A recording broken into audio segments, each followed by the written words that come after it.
Backward class commission জাতীয় নেতারা রেখেছিলেন, কিন্তু এই যে পশ্চিম বাংলায় হাই অ্যাপিজমেন্ট চলছে, হাই অ্যাপিজমেন্ট তুষ্টিকরণ, এর কারণ হলো আমাদের এই রাজ্যে ডেমোগ্রাফি ক্রমশ পরিবর্তন হচ্ছে।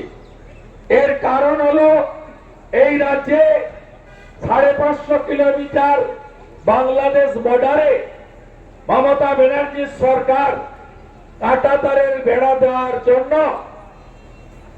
ভারত সরকারকে বা বিএসএফ কে জমি দেয়নি। তার ফলে রোহিঙ্গা মুসলমানরা বার্মা থেকে কক্সবাজারের রিলিফ ক্যাম্প থেকে হয়ে স্থলপথে এবং জলপথে পশ্চিমবঙ্গে ঢুকছে, গোটা ভারতে ছড়িয়ে পড়ছে।